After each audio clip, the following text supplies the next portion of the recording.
Bom, olá pessoal, boa tarde a todas e a todos que nos acompanham aqui das suas casas, dos seus escritórios, das suas salas de estudos, das suas salas de TV. Muito obrigado a todos pela presença, pela companhia.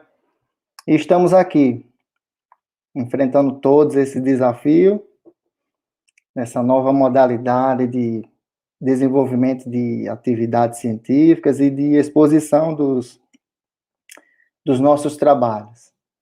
Então, na tarde de hoje, vamos dar continuidade às atividades formativas e coube a mim, na tarde de hoje, conversar um pouco com vocês a respeito das minhas experiências dos arquivos internacionais e falar um pouco das pesquisas que eu estou desenvolvendo atualmente aqui no Brasil e que eu desenvolvi também a partir de 2 estágios de pesquisa no exterior.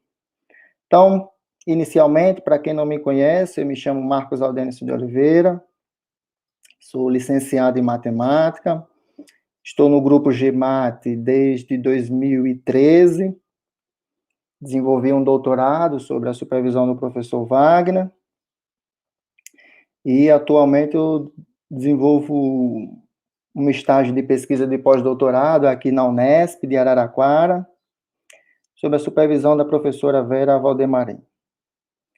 Bom, eu acho que é isso que eu tenho que me apresentar de mim, as palavras iniciais, e espero que vocês deem um desconto aos erros que forem cometidos durante a minha apresentação.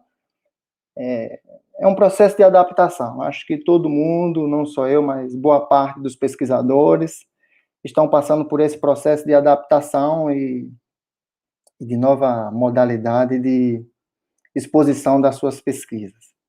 E comigo não é diferente. Então, vamos lá, espero que possamos ter uma tarde muito proveitosa e que eu consiga atender, de certa forma, as expectativas de vocês. Então, vamos lá para a apresentação.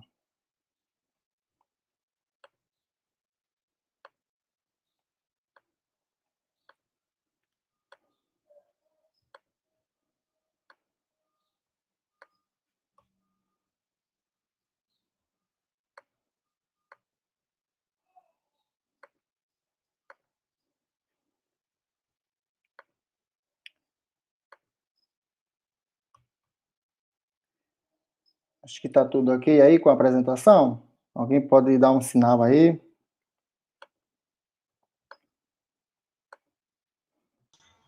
Tá tudo ok, professor. Pode começar, tá? Então, obrigado. Então, vamos começar. Então, o título da apresentação de hoje, né, como atividade formativa do GMAT, é Arquivos Internacionais e História da Educação Matemática no Brasil. Então, como eu falei inicialmente para vocês, vou falar um pouco das minhas experiências em arquivos internacionais, né, e um pouco da pesquisa que eu estou atualmente desenvolvendo aqui no Brasil, mas que também passaram por estágios no exterior. Então, agradeço ao professor Wagner pelo convite e pela oportunidade de fazer parte dessa atividade formativa e de me propor mais esse desafio. Então, trata-se de uma pesquisa que ela é desenvolvida aqui na Unesp de Araraquara, ela conta com o financiamento da FAPESP, ela é desenvolvida sob a supervisão da professora doutora Vera Valdemarim, e trata-se de uma pesquisa desenvolvida em diálogos com 2 grupos de pesquisa. O GEPS, que é o Grupo de Estudos de Pesquisa sobre Cultura e Instituições Educacionais, que é coordenado pela professora Vera Valdemarim, e o GEMAT, que é coordenado pelo professor Wagner. Então, o roteiro da exposição de hoje vai ser, eu vou relatar algumas experiências vivenciadas em arquivos internacionais, a partir de 2 estágios de pesquisa que eu tive a oportunidade de realizar. Vou mostrar como esses documentos desses arquivos têm lançado luz na pesquisa em desenvolvimento no país, no âmbito da história da educação matemática, e, por fim, vou anunciar algumas considerações parciais da atual pesquisa que está em desenvolvimento atualmente. Então, o primeiro estágio de pesquisa que eu tive a oportunidade de realizar foi durante o meu doutorado. O doutorado eu realizei de 2013 a 2017, e o estágio em Limoges, na França, ele aconteceu entre 2015 e 2016. Eu realizei esse estágio na Universidade de Limoges, e lá eu tive a oportunidade de desenvolver a pesquisa Circulação e Apropriação do Método Intuitivo para o ensino da aritmética, mudanças no conhecimento da aritmética elementares das escolas primárias, sob a supervisão do professor Marc Mugnon, e teve o financiamento do CAPES Cofecub. Ele fez parte de um projeto em cooperação, projeto de cooperação entre Brasil e a França, que não só eu, mas muitos outros colegas também do GEMAT tiveram a oportunidade de realizar esse estágio. Uns realizaram o estágio em Paris e outros realizaram o estágio em Limoges. No meu caso, eu realizei esse estágio em Limoges. Então, vou falar um pouco para vocês das minhas experiências nos arquivos internacionais da Limoges, durante esse estágio que eu realizei lá em Limoges. Então, os arquivos visitados lá na França, a partir desse estágio, o primeiro arquivo foi o arquivo da Biblioteca da SP de Limoges, da Escola Superior de Professorado e Educação de Limoges. Lá nesse acervo, eu tive a oportunidade de consultar livros escolares de aritméticas, periódicos que circularam na França, né, franceses, durante o final do século XIX e o início do século XX, e aqui o importante, eu poderia destacar também, foi a grande ajuda que eu tive da bibliotecária Sandrine. Então, quando eu fui lá a primeira vez, isso é importante de relatar aqui neste momento, é muito importante também, quando você entra num arquivo, você procurar o bibliotecário responsável por aquele arquivo e apresentar a esse bibliotecário as suas intenções de pesquisa. Eu digo isso porque a pesquisa não teria o mesmo desenvolvimento se não fosse o grande auxílio, logicamente, do professor Marc Mugnon, que foi o supervisor da pesquisa, mas também com a grande contribuição da bibliotecária Sandrine, que a todo tempo ela trazia documentos que poderiam me auxiliar na minha pesquisa naquele momento. Então, eu tive o auxílio dela não só para me orientar em qual seção específica eu buscar, mas ela também buscava os documentos, livros escolares e me oferecia e me dava, dizendo que possivelmente poderia contribuir para a pesquisa que eu estava desenvolvendo naquele momento. Então, é super importante, durante uma visita a um arquivo, por mais que a gente conheça em qual seção, qual documento específico a gente quer olhar, mas é importante, no caso, essa foi a minha experiência, eu relatei para a Sandrine as minhas intenções de pesquisa, que ela é bibliotecária, ela conhecia melhor o arquivo do que eu, e sempre a gente estabeleceu essa relação amigável, sempre ela trouxe para mim documentos que poderiam me auxiliar no desenvolvimento da pesquisa. Eu também tive a oportunidade de visitar o acervo da Biblioteca Nacional da França. Especificamente, lá eu já saberia o documento que eu queria consultar. Lá eu consultei documentos, na sua maioria microfilmados. Lá, especificamente na BNF, durante o estágio que eu realizei, eu não sei como é que está agora, mas você poderia consultar o arquivo lá microfilmado, você não pagaria nada, era totalmente gratuito, mas para você imprimir o documento microfilmado, ou se você quisesse enviar para o seu e-mail ou baixar em PDF, isso geraria um custo adicional. Mas lá, especificamente, as minhas visitas na Biblioteca Nacional da França, elas foram bem pontuais, porque eu já sabia o arquivo que eu queria visitar e o documento que eu queria consultar. E aqui eu tive a oportunidade também, a feliz oportunidade de visitar a biblioteca de Diderot, de Lyon. Lá eu consultei livros escolares de aritmética norte-americanos. Então, eu estava desenvolvendo uma pesquisa na França, em Limoges, consultando livros escolares de aritmética franceses, né? Que a ideia era para saber as diferentes apropriações do método intuitivo nos livros escolares, especificamente, mas consultei outros documentos. Mas quando eu cheguei lá na biblioteca de Diderot de Lyon, eu tive acesso a uma gama considerável de livros escolares de aritmética norte-americanos que circularam também no final do século XIX, início do século XX, tanto nas escolas norte-americanas e não sei por qual motivo ele estava lá presente na biblioteca de Diderot em Lyon. Foram nesses livros escolares de aritméticas encontrados lá em Lyon que eu encontrei os primeiros indícios das apropriações ou das leituras didáticas pedagógicas que Antônio Bandeira Trajano, né, realizou dos livros norte-americanos para compilar as suas aritméticas tão famosas aqui no Brasil e tão bem recepcionada, dado o grande número de edições que as obras dele tiveram. Então, foi especificamente nessa biblioteca, não esperava, não foram esses livros que eu fui consultar outros livros didáticos de aritmética, mas chegando lá eu encontrei um volume considerável de livros escolares de aritmética norte-americanos. E lá eu encontrei os primeiros indícios, né, das apropriações de Trajano dos livros norte-americanos.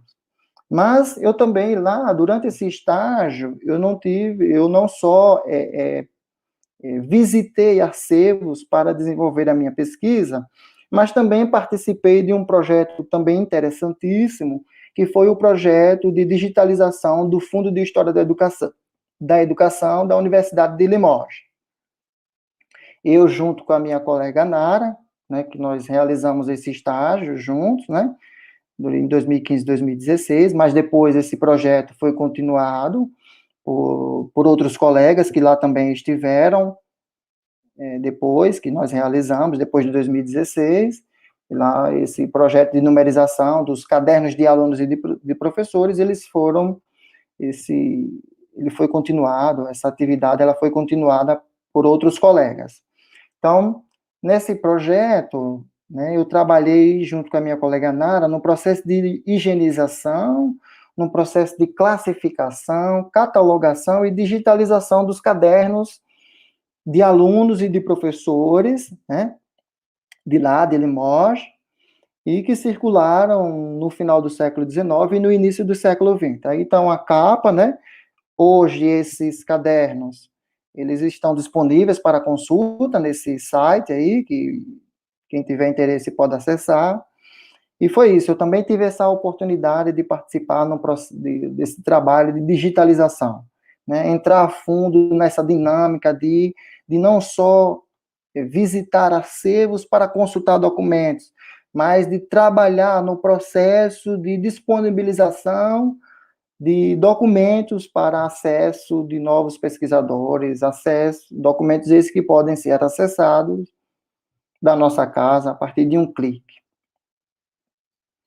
Então, durante esse estágio também, lá em Limoges, na França, em 2015, 2016, eu também tive a oportunidade de visitar um arquivo de Pestalozzi, o Centro de Documentação e Pesquisa de Pestalozzi, na Suíça. Especificamente, lá eu visitei o Instituto de Pestalozzi, que é o Castelo de Pestalozzi, em Yverdon. É um instituto de instrução de Pestalozzi, criado em 1804 e teve as suas atividades encerradas em 1825.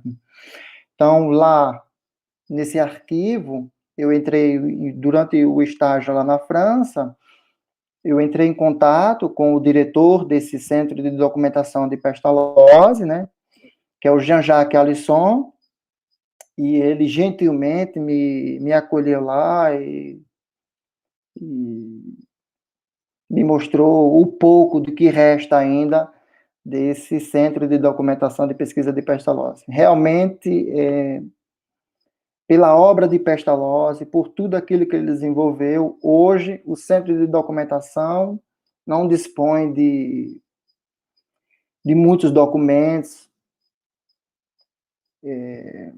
Ele estava me explicando lá o motivo do reduzido acervo, e eu vou mostrar aqui, fiz um pequeno vídeo lá, e eu vou mostrar aqui para vocês o que é esse Centro de Documentação de Pestalozzi. Opa!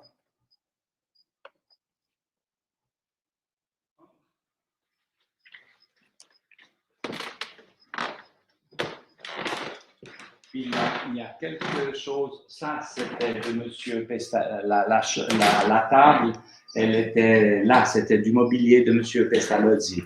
Il y avait aussi cela qui était le bureau de Monsieur Pestalozzi.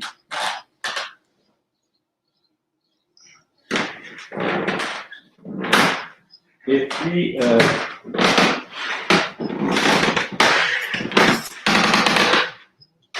ça, quand Pestalozzi est allé à Bâle rencontrer le tsar de Russie, il a fait un rapport à la municipalité.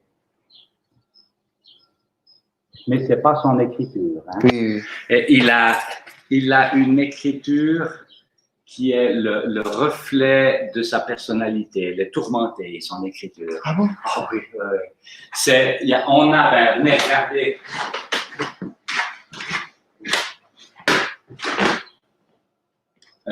Ici, elle est assez. C'était quand même un homme qui est hyperactif, hein, et je vous donnerai après quelques souvenirs. Hein. Oui. Alors voilà, ça c'est un enfant qui a fait le dessin. Là, c'est derrière le château, donc c'est. Attendez, c'est là-bas, ouais. Et derrière le château, il y avait des jardins. Les enfants avaient chacun un morceau de jardin. Et puis, la maison que vous avez vue tout à l'heure, l'Institut des jeunes filles, c'était là. Ça, c'est l'hôtel de ville. Là, c'est l'Institut. Là, on a le clocher de l'église. Mm-hmm. Et ça a été fait... 1815. Voilà. 1815, en fait...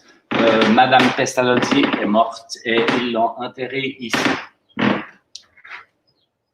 Et puis après, quand la ville s'est agrandie, ils ont sorti les restes de Madame Pestalozzi et les ont emmenés au cimetière. Alors au cimetière, il y a une belle, un monument parce que les femmes suisses... C'est ici, quand même, ici à Yverdon, oui. Alors c'est à... je vais vous montrer. Voilà.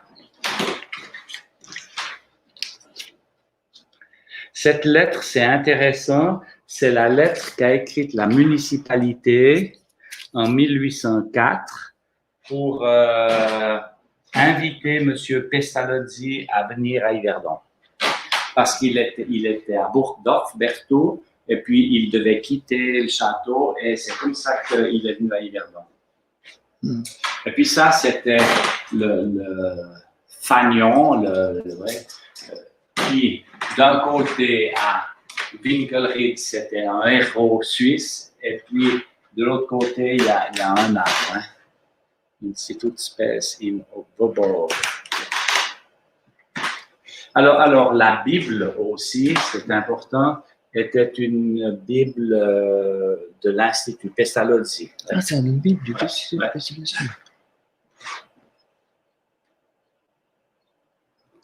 Elle a appartenu à Pestalozzi, oui. Ça, c'est la machine que les élèves font des travaux manuels. Alors, c'est pas à Pestalozzi, mais c'est pour rappeler qu'à l'époque de Pestalozzi, ça a été... Bom, isso é um pouco do vídeo, é longo esse vídeo que eu tive a oportunidade de fazer, mas tudo isso que vocês viram aí no vídeo é tudo que resta do Centro de Documentação e Pesquisa de Pestalozzi. Lógico, em termos de materiais escritos, né, existe uma sala que contém determinados livros e determinados escritos, mas não muita coisa, tanto que essa sala que contém esses livros, né, do Centro de Documentação de Pesquisa de Pestalozzi, é na mesma sala desse senhor que aparece no vídeo, que é o senhor Jean-Jacques Alisson, que é o diretor desse centro de Pestalozzi, centro de pesquisa, Centro de Documentação e Pesquisa de Pestalozzi, é a mesma sala da administração. Então, você tem uma sala pequena, que é dividida entre a administração do Centro de Documentação de Pesquisa de Pestalozzi, e com uma ou duas prateleiras com livros e documentos que relatam de pessoas que desenvolveram pesquisas a respeito da pedagogia de Pestalozzi, e escritos do próprio Pestalozzi também. Mas o castelo, ele existe até hoje lá, esse castelo de Yverdon, onde foi batizado de Instituto de Pestalozzi, ele existe até hoje, ele é muito grande, só que ele está sob a administração da municipalidade de Yverdon. Então, quando eu fui lá fazer essa visita, no início de 2016, ela estava tendo uma exposição de roupas lá. Então, mas, enfim, o castelo é imenso, mas o que existe desse centro de documentação é bem reduzido hoje.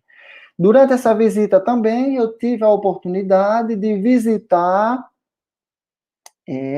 esse prédio aqui da esquerda, que é uma escola de pobres, que foi fundada por Pestalozzi em 1818. Os estudos internacionais que eu conheço a respeito de Pestalozzi, eles pouco mencionam essa instituição de ensino que foi criada por Pestalozzi, que é chamada de Escola dos Pobres. Tudo isso aqui, ó, que a gente está vendo, era a escola, e hoje é habitável por pessoas, né? Foram divididas, são várias residências aí dentro desse prédio. O que sobrou de testemunho dessa escola dos pobres foi essa placa, logo aqui, que a gente vê, uma placazinha bem ao lado dessa moça, é um ponto de ônibus hoje em frente, olha lá. Foi tudo que sobrou, e um pouquinho lá em cima, tem uma salinha bem pequenininha. Eu fiz esse pequeno vídeo dessa sala aqui, eu fiz um grande vídeo, mas é só o que está aqui a mostra para vocês, é só um pouquinho do que tem lá dentro hoje conservado. Aqui era o quarto onde Pestalozzi dormia também, ó.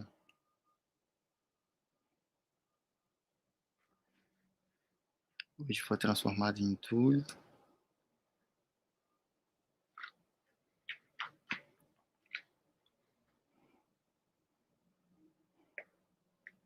Hoje são residências aí.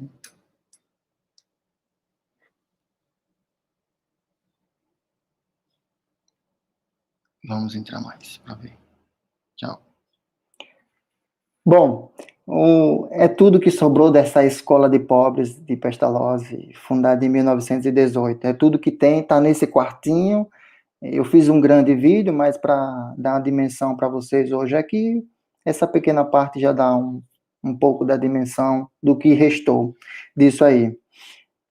Então, o importante, o barato disso aí, dessa visita que eu fiz, é que ninguém me acompanhou nessa visita. A chave dessa partezinha que está aí no vídeo, ela fica abaixo da porta, qualquer pessoa pode ir lá, entra, pega a chave, abre, faz a visita que quer fazer lá dentro. Lógico, tem alguns materiais lá dentro que alguém escreveu, né, dizendo, olha, aqui ocorria as aulas de aritmética, aqui ocorria as aulas de trabalhos manuais, aqui ocorria as aulas de geografia, era um cercadinho dentro daquele quarto, né? Mas você pode visitar, qualquer pessoa poderia pegar a chave, entrar lá e fazer a visita. Eu fiz essa visita sem me identificar, que era pesquisador nem nada.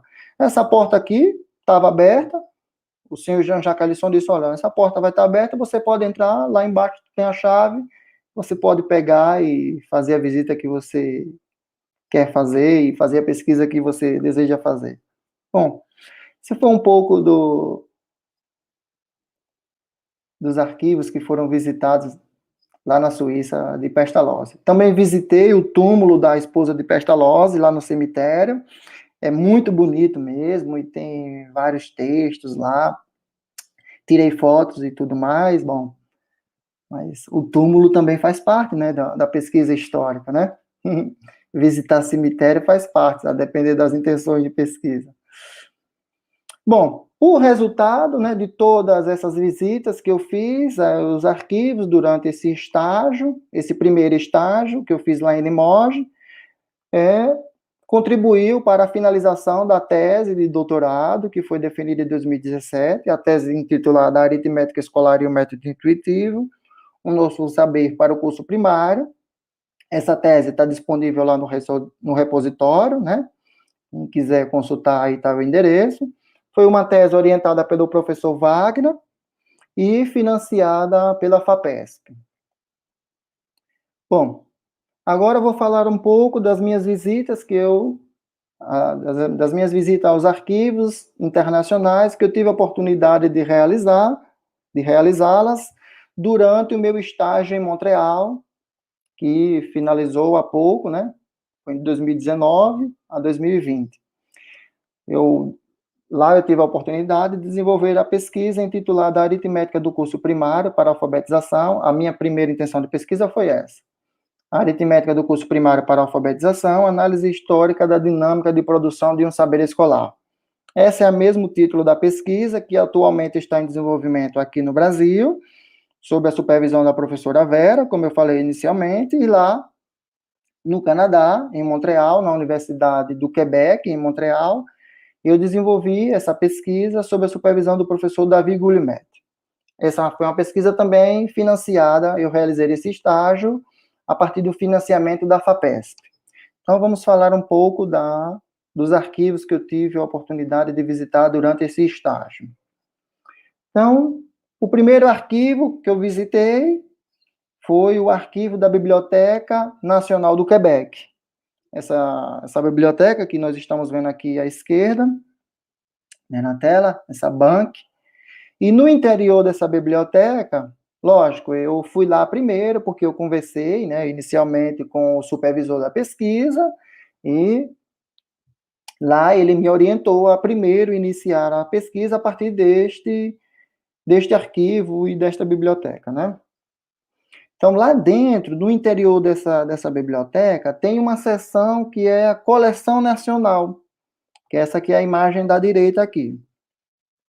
Então, quando eu entrei lá, eu fiz a mesma estratégia que eu utilizei em Limoges. Eu procurei a bibliotecária lá, ela me perguntou se tinha um documento específico que eu queria consultar, eu disse que não, e apresentei as minhas intenções de pesquisa para ela, disse para ela o que eu estava atrás, né? E ela gentilmente reservou umas 2, 3 horas para me mostrar todo o acervo, e ela me mostrou, disse, olha, aquilo que você quer, você encontra nesta seção. Está tudo aqui impresso, você pode pegar, você pode consultar, você só não pode levar emprestado. Mas você pode consultar, pode tirar foto. Os documentos que estão microfilmados, você pode imprimir gratuitamente, você pode baixar em PDF gratuitamente, você pode enviar para o seu e-mail gratuitamente, você só não pode pegar emprestado esses documentos, especificamente os documentos que fazem parte dessa coleção nacional. Mas da biblioteca como um todo, qualquer pessoa entra lá e tem acesso a qualquer documento, sem a necessidade de se identificar que é pesquisador, que é isso, que é aquilo. Então, durante essa nossa conversa com a bibliotecária, que eu esqueci o nome, me falhou essa atenção de anotar o nome dela, tão gentil comigo ela foi, mas eu não anotei o nome. Ela me apresentou e disse, olha, você tem à sua disposição os documentos que você deseja consultar aqui, impresso, mas também toda essa documentação que eu estou lhe mostrando aqui, elas estão disponíveis no acervo digital da biblioteca. Aí eu não acreditei, eu disse, toda essa documentação que está aqui, revistas pedagógicas, alguns livros escolares, legislação, tudo aquilo que eu estava interessado em consultar, exames escolares dos alunos, de aritmética, ela disse, boa parte, 90% do que está aqui impresso, está disponível nesse link aqui. Aí ela gentilmente também me mostrou como funcionava esse link. É esse acervo digital que vocês encontram um linkzinho aí na parte superior. E aí eu passei a consultar os documentos que me interessavam, né, para desenvolver a minha pesquisa a partir desse acervo digital, né? Pode baixar gratuitamente também, sem nenhum custo, e fazer a sua análise para a sua pesquisa, né, para a pesquisa. Só que aí eu percebi que não tinha toda a legislação escolar, e daí ela me apresentou um novo arquivo, eu retornei lá e outra bibliotecária, não foi a mesma, já foi outra bibliotecária me apresentou esse acervo digital da Biblioteca da Assembleia Nacional do Quebec, os grandes textos políticos e legislativos da educação, né, que lá toda a legislação concernente à educação do Quebec, da província do Quebec, eles estão disponíveis nesse link aí. Desde circular, decretos, programas de ensino, tudo está digitalizado. Mas também toda a legislação está impressa lá, naquela coleção nacional. E aí, depois eu também retornei lá na coleção nacional e outra bibliotecária me atendeu e eu disse que não estava com dificuldade de encontrar livros escolares de aritméticas, né, digitalizados, e mesmo impresso naquela coleção nacional, não tem muitos livros escolares de aritmética, especificamente impressos, né, disponíveis lá para consultar. E aí ela me apresentou esse outro acervo digital, que é a pesquisa canadiana em linha. Aqui também eu acho que existem mais documentos que dizem respeito ao sistema de educação como um todo do Quebec, do que o próprio acervo digital da Biblioteca e Arquivo Nacional do Quebec, do que a BANC. É um bom arquivo, é um bom acervo digital também para se consultar documentos da educação concernentes à província do Quebec. Eu também consultei isso aí. Mas de todos esses arquivos que eu visitei, né, lá no Quebec, eles tinham poucos livros escolares de aritmética, né? E aí eu retornei lá e conversei com a bibliotecária. E aí ela me disse, você conhece o acervo de livros de manuais escolares do Quebec? Eu disse, não. Aí ela me apresentou esse acervo. né? Quando ela me apresentou esse acervo, eu me lembrei de que eu tinha lido a respeito desse acervo durante o meu doutorado. E aí eu consultei, né, eu visitei esse acervo de livros escolares, e aí eu encontrei um pouco da justificativa do porquê naqueles acervos não existirem muitos livros escolares de aritmética, porque existe um acervo de manuais escolares do Quebec, um acervo particular, né, que contam com aproximadamente 50 mil títulos de manuais que foram produzidos no Quebec depois de 1765. Então, esse é um acervo que está disponível também para o público, né? Eu entrei em contato com o diretor desse acervo, que é o professor Paulo Alban. Ele gentilmente também me acolheu na Universidade de Laval, fica bem perto de lá de Montreal, mas diferente dos outros arquivos, dos outros acervos, esse acervo, você consegue acessar o catálogo geral, mas os livros não estão digitalizados. Ele me explicou que está um processo tem um projeto lá dentro, né, desse centro de documentação para iniciar o processo de digitalização de todo aquele acervo. É um acervo muito grande e muito bem cuidado também.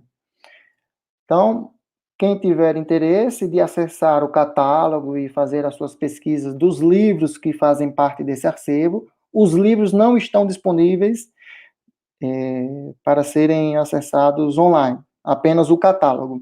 O link de acesso a esse acervo é esse que está embaixo aí. Mas uma pessoa muito boa, me recebeu super bem, esse professor Paulo Alban e outros diretores e outras pessoas lá. Eu desenvolvi pesquisa lá dentro também, e lá você pode tirar foto dos livros que tem lá, né? Você só pode tirar foto. Lá não tem a possibilidade de, bom, pelo menos quando eu fui, não me deram a possibilidade de digitalizar ou algo dessa natureza. Apenas tirar foto. Mas, bom, tirando foto é o mesmo processo, quase o mesmo processo de digitalização. Então, durante toda essa minha peregrinação, nesses acervos, sejam em acervos físicos ou em acervos virtuais, né, digitais, durante esse estágio, eu tive a oportunidade de encontrar esses títulos, esses materiais que diziam respeito à minha intenção de pesquisa inicialmente. Veja o título desses arquivos aí que eu encontrei lá. Cálculo, vida cotidiana e alfabetização, o lugar das matemáticas em alfabetização popular, a calculadora mais o cálculo mais a alfabetização, esse é o título mesmo, tá, desse livro, e para ensinar a matemática em alfabetização. Esse outro documento já é um documento oficial, essa imagem aqui, que tem objetivos da aritmética em alfabetização. Então, quando eu identifiquei todos esses títulos, né, e todo esse material, eu disse, bom, existe, ou pelo menos já existiu, uma aritmética para alfabetizar aqui no Quebec. Só que, quando eu li todo esse material, eu me dei conta de que todo esse material não atendia às minhas pretensões iniciais. Porque a minha pretensão inicial de pesquisa, e ainda é hoje aqui no Brasil, é de tratar da aritmética para a alfabetização da criança em idade escolar. E todo esse material dizia respeito à alfabetização dos adultos e não das crianças. Então, isso me levantou uma certa inquietação.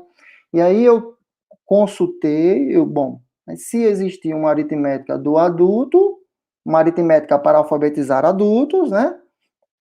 Possivelmente ainda possa ter existido uma aritmética para alfabetizar crianças. Então, eu passei a analisar mais atentamente as revistas pedagógicas, com muita atenção, toda a legislação e todos os programas de ensino, as reformas educacionais do Quebec, do século XIX, século XX. Consultei vários dicionários da época que circularam no XIX e no XX, e no final do XIX e início do XX, vários dicionários etimológicos, e conversei com várias pessoas, vários experts na temática da alfabetização no Quebec. E todos eles me disseram, olha, a alfabetização aqui no Quebec, ela não se trata da instrução da criança.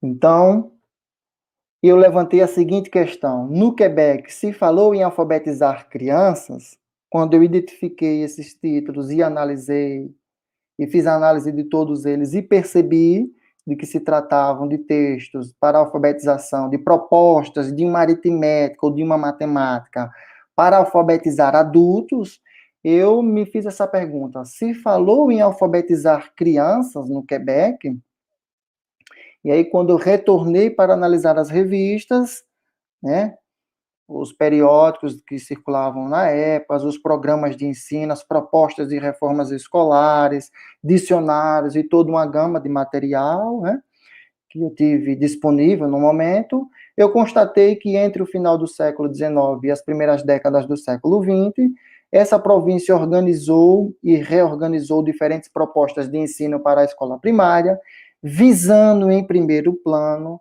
educar as crianças. Então, eu constatei ainda que as análises detalhadas dos documentos encontrados nos arquivos de Montreal, do Quebec e de Laval evidenciaram que instituições de ensino, seminários e materiais didáticos que fomentavam a educação elementar na província do Quebec, essas instituições elas não utilizavam o verbo alfabetizar para designar os objetivos a serem alcançados nesta etapa da escolarização. Então, a revisão da bibliografia sobre a história da alfabetização no Quebec revelou que quando se falou e se fala ainda hoje de alfabetização na província do Quebec, estava e está em causa instruir os adultos e não as crianças. Para eles lá, eu conversei com vários professores, pesquisadores e experts na temática da alfabetização, eles dizem que não se cogita falar em alfabetizar criança no Quebec. Alfabetizar é uma coisa para os adultos, é uma proposta de ensino dos adultos, e é uma proposta de ensino desvinculada ao modelo de instrução escolar. Então, toda a proposta de alfabetização no Quebec, elas foram ofertadas por seminários e instituições que se desvinculavam, né, não queriam copiar o modelo de instrução escolar, o modelo de alfabetizar aquele que é ofertado nas escolas. Mas essa palavra, esse verbo não foi utilizado nas escolas e nas propostas escolares do Quebec até 1960. Então, o meu marco temporal era até 1930. Então, essa é uma das surpresas proporcionada pelos documentos de arquivos. Essa é uma das surpresas, né? Você vai com uma intenção de pesquisa, chegando lá, os arquivos lhe apresentam outras coisas totalmente diferentes, né? Mas isso acontece com certa frequência. Não acontece só comigo, que sou um pesquisador iniciante, mas aconteceu também com um pesquisador muito famoso, né? Que é o pesquisador norte-americano Robert Dart. Então, eu concordo com Robert Dart, né, que a pesquisa em arquivos, ela se assemelha aos percursos de um labirinto, que para percorrer os percursos de um labirinto, assim como para visitar os arquivos e encontrar os documentos necessários para as nossas pesquisas, é necessário um pouco de percepção, é necessário um pouco de intuição para seguir em frente nas nossas propostas de pesquisa, né? Então, muitas das vezes, assim como aconteceu com Robert Darnton e aconteceu comigo durante esse estágio, os documentos de um arquivo, eles podem nos fazer mudar de direção em relação ao objeto a ser investigado e podem até fazer o pesquisador mudar de campo de investigação. Essa mudança, no meu caso, ocorreu só a mudança do objeto a ser investigado. No caso do Robert Darnton aqui, houve uma mudança no campo de estudo, né? Esse exemplo aí, essa citação do Robert Darnton, é quando ele foi para os arquivos da França seguir os passos do norte-americano Thomas Jefferson em Paris no final do século XVIII e no início do século XIX. Então, veja o relato do Robert Darnton quando ele se deparou com os documentos dos arquivos. Seu rastro, ou seja, os rastros de Thomas Jefferson, né, que ele foi para seguir os rastros de Thomas Jefferson em Paris, no final do século XVIII e no início do século XIX, seu rastro levou às vidas de franceses que misturavam a paixão idealista pela América com uma tumultuada atividade política na Rua Grube.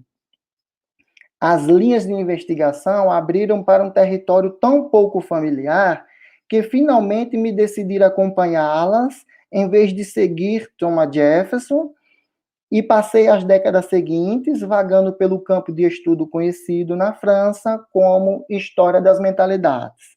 Bom, como eu não tenho o arcabouço intelectual e não tenho o tato e a percepção de Robert Darnton, eu não me arrisquei a entrar num território pouco familiar para mim, que naquele caso seria de tratar de uma aritmética ou de uma matemática para alfabetizar os adultos. Eu decidi a permanecer e a mudar de objeto a ser investigado numa área que é um pouco familiar para mim, que é tratar da aritmética da escola primária. Então, eu voltei dos documentos que eu já tinha analisado e percebi a constante presença nas diferentes propostas de reformas escolares de uma questão. Essa questão, ela esteve sempre presente nas diferentes propostas de reformas educacionais do Quebec, do final do século XIX, eu estou falando especificamente a partir de 1850, até a data de hoje, essa questão ela sempre aparece nos debates dos reformistas da educação do Quebec. Quais os elementos fundamentais ou essenciais em matemática que devem ser assegurados aos alunos da escola primária? Essa é uma constante, essa é uma questão constante nesses debates. É uma questão histórica.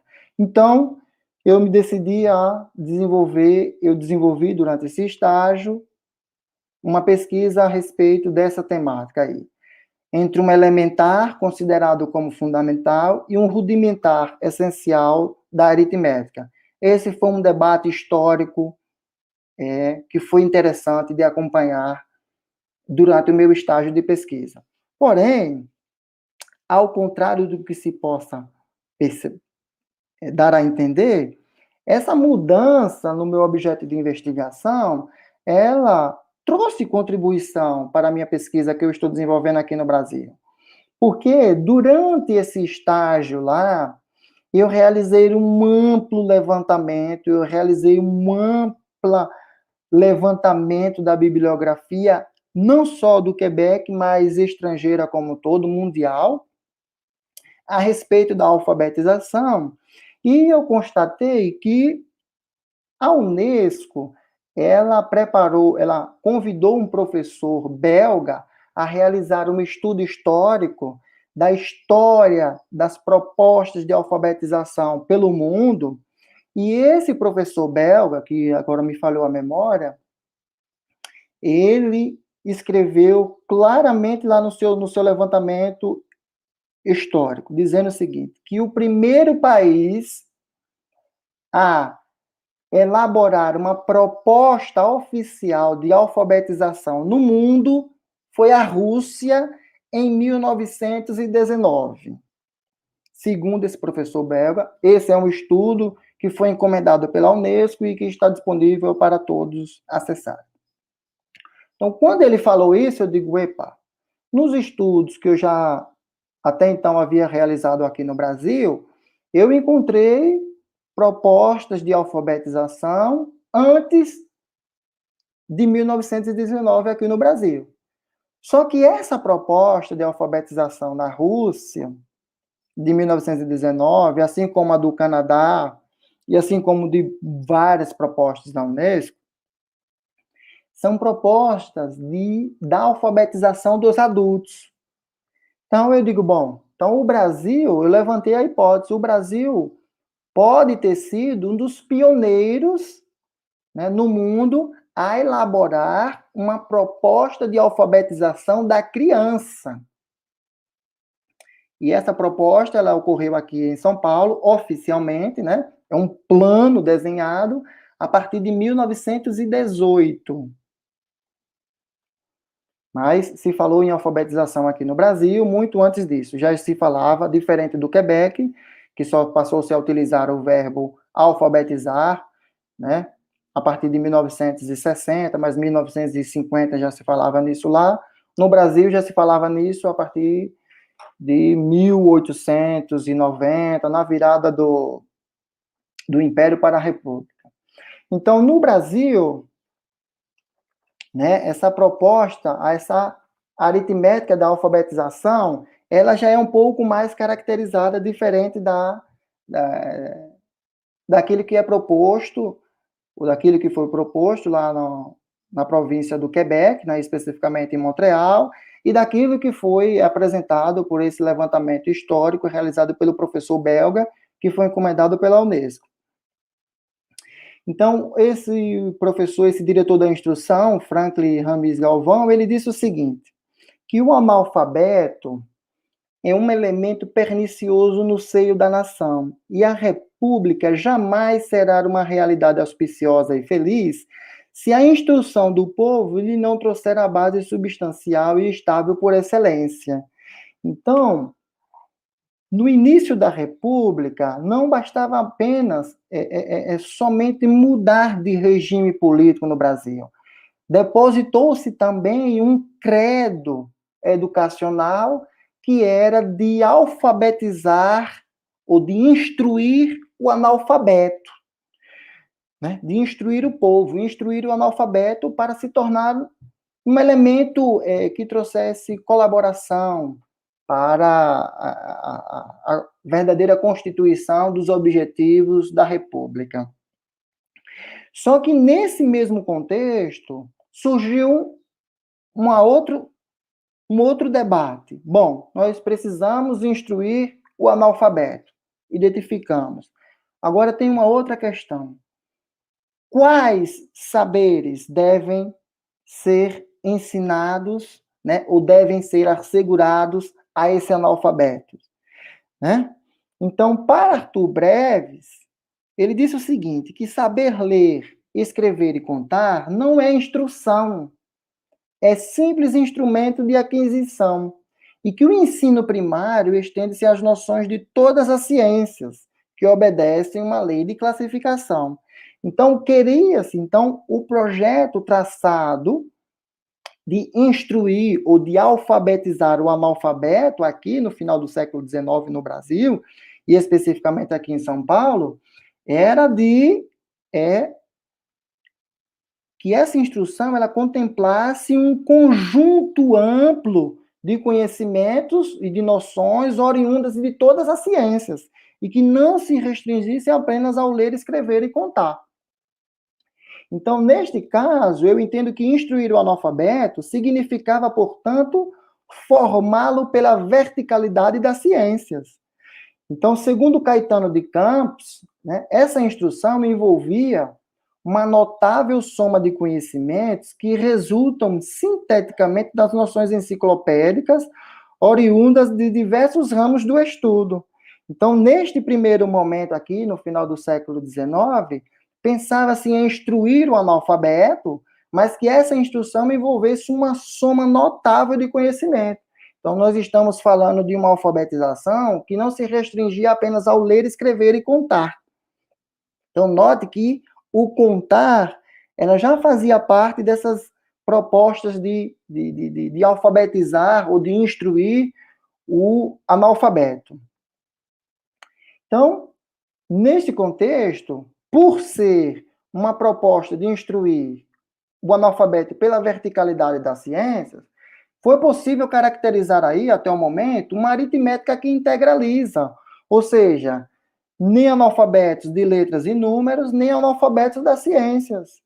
Então, quando eu passei a analisar programas de ensino, que eu estou analisando ainda, né, reanalisando, programas de ensino, exames escolares dos alunos, artigos publicados em periódicos internacionais, anuários, decretos, circulares, toda uma gama de legislação e de documento concernente às escolas, né, o sistema escolar, foi possível caracterizar até o momento uma aritmética sistematizada por pontos, que o exame escolar era uma aritmética que visava, e tinha como ponto de referência, o exame escolar, que visava sempre a promoção do aluno, para que ele avançasse no ensino, e que essa aritmética, ela visava também preparar o espírito para a compreensão de estudos mais avantajados. Então, eu estou falando de uma aritmética sistematizada por pontos, entendendo esses pontos como sendo uma combinação de noções teóricas que davam ao estudante não só uma ideia abstrata da matéria, mas o devido preparo para brilhar no exame escolar. O saber aritmético que o aluno deveria possuir para obter a promoção de um ano para o outro se resumia na memorização de definições, regras e o modo de aplicá-las em exemplos. Eu consegui construir essa consideração ou essa conclusão a partir da análise de exames escolares que eu encontrei no Arquivo Público de São Paulo, né? Os exames escolares de aritmética realizados por alunos durante o final do século XIX, né? Foram realizados nos grupos escolares e na virada do século XX, né? Essa charge, ela sintetiza bem essa proposta, né? Havia um grande debate que, na época, que está sintetizado por essa charge, é de que os alunos, né? Essa necessidade de preparar os alunos para brilharem no exame escolar, os alunos entravam, né, no sistema escolar, que é essa maquinaria, entravam sem saber ler e escrever, totalmente analfabetos, representado aí pela caricatura de um burrinho, né, pejorativamente, e conseguia sair do ensino superior como doutores, com seus diplomas na mão. Mas havia um grande debate na época de que os alunos não conseguiriam o domínio mínimo em leitura, em escrita e em aritmética.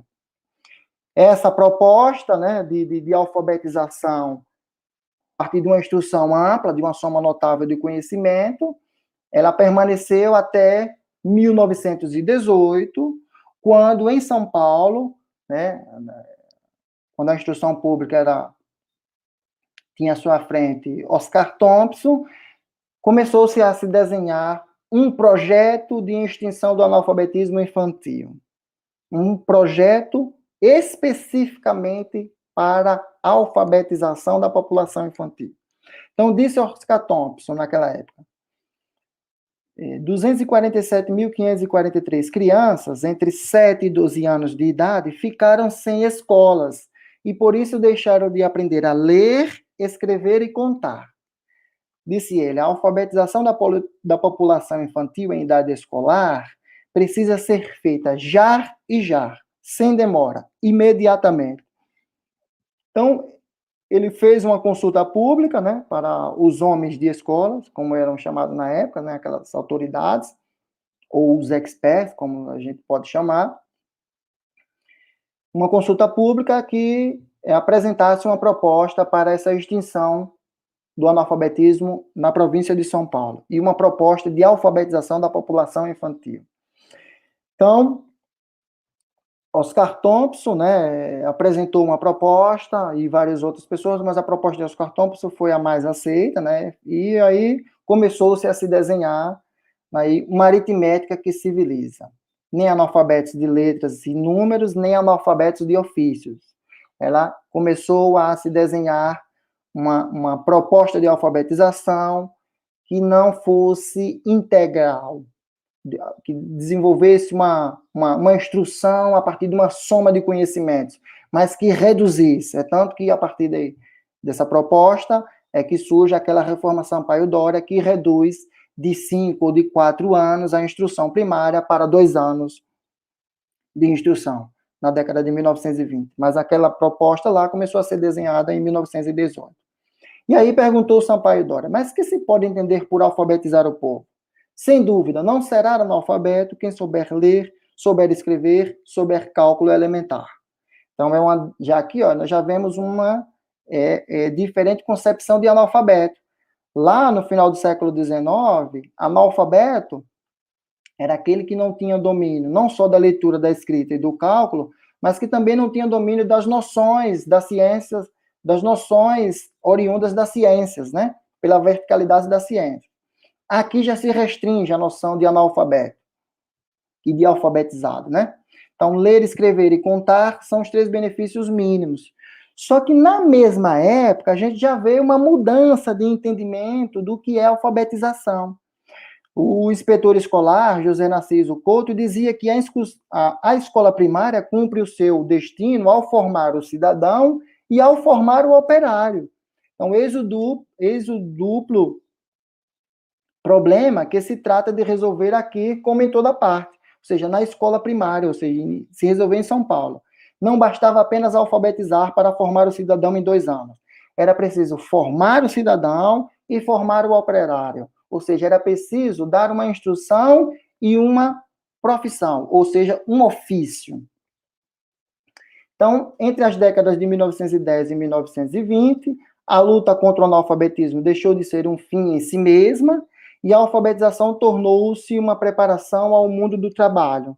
Ou seja, de finalidade, a alfabetização se tornou-se um meio para conduzir o aluno não para o mundo das ciências, né, como a proposta lá dos primeiros republicanos, mas para conduzir essa população infantil para o mercado de trabalho. Então, entre 1920 e 1930, existiu também um novo plano de alfabetização em massa. Esse plano estava na Cruzada Nacional de Educação. E neste plano de alfabetização em massa, que se iniciou-se aqui em São Paulo e se espalhou por todo o território nacional, a proposta era que ia ensinar o aluno a ler, escrever e contar, intercalando com noções indispensáveis à vida do cidadão. Então, no que concerne à instrução primária da criança, o Estado de São Paulo viveu um dilema. Segundo Sud-Menuti, na década de 20 e de 30, o Estado de São Paulo viveu um dilema.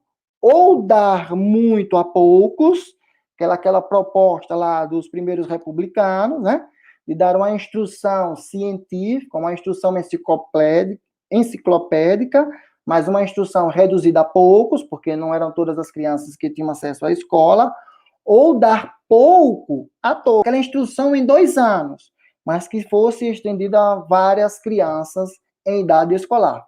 Esse foi um dilema que a instrução pública primária de São Paulo viveu, e relatada por Sud-Menuti, e foi possível de capturar através da análise de revistas e de outros documentos que eu encontrei nos arquivos. Então, diferentemente daquela aritmética do final do século XIX até a segunda década do século XX, aqui eu encontrei uma aritmética sistematizada por temas. Então, aqui já é uma nova proposta de aritmética para alfabetizar. A criança não precisava saber ler e escrever para memorizar definições, regras, axiomas para aplicar em exemplos. O ensino por temas, diferente daquele ensino por pontos, os pontos dos exames, ele ocorria através de palestras sobre situações da vida cotidiana. Um exemplo disso é essa atividade, né, que é a organização de partidos no ensino de cálculos rápidos e mentais. Então, esta atividade que está relatada lá na revista escolar, esta atividade, ela ocorria quase que totalmente oral, por meio de palestras acerca de situações da vida cotidiana. O professor apresentava aos alunos problemas de aritméticas a serem respondidos mentalmente, sem o uso de lápis, cadernos e ou livros escolares. A organização de partidos, né, ela proporcionava vários fins pedagógicos.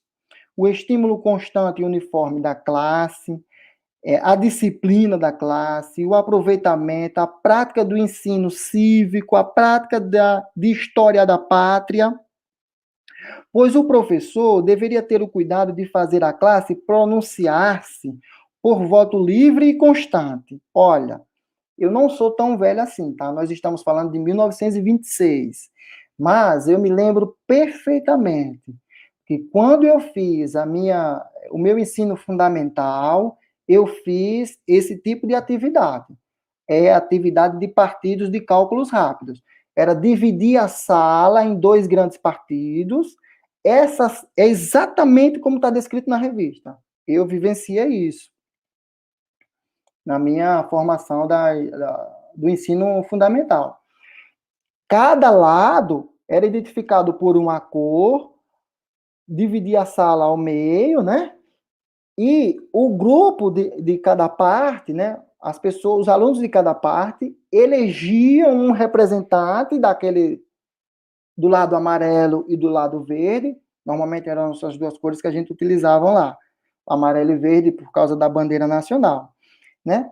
E o fato de escolher os seus líderes, né, para serem seus representantes nessa atividade dos partidos do cálculo rápido, era que os alunos se pronunciassem por voto livre e inconsciente quanto aos direitos, os direitos cívicos e sociais das suas escolhas, de escolher os seus dirigentes da coletividade. Né? Este tipo de atividade também proporcionava dar a noção de sociedade, de como é viver em sociedade, da união, da ordem, dos deveres, direitos, recompensas e penalidades. Ou seja, esse tipo de atividade por temas, de uma aritmética ensinada por temas, né? Para além da sua finalidade pedagógica, que era alfabetizar a criança, a aritmética escolar ia cumprindo a sua finalidade social, que era ensinar os alunos a noção de sociedade, de união, de ordem e de deveres. Então, esse ensino visava preparar o aluno para as urgências do grêmio social, para o começo da vida prática, para o trabalho. Então, eu finalizo essa minha exposição com essa imagem aí, desse arco-íris, né? E com essa mensagem. Logo quando começou, vou explicar para vocês o que é que significa essa mensagem. Logo quando começou, né, essa pandemia Covid-19, toda a província do Quebec, e lá especificamente em Montreal, nós entramos em isolamento social a partir do dia 15 de março de 2020. Então, todas as universidades, escolas, arquivos, bibliotecas, tudo foi fechado. Então, diante de tudo aquilo que o mundo viveu e ainda está vivendo, as crianças das escolas, elas criaram, né, essa mensagem, ça va bien aller. É uma mensagem de que dias melhores virão, é o que a gente espera. Bom, obrigado a todos pela paciência de ter me escutado e me acompanhado durante essa minha exposição, e vamos abrir agora as possíveis perguntas. Obrigado.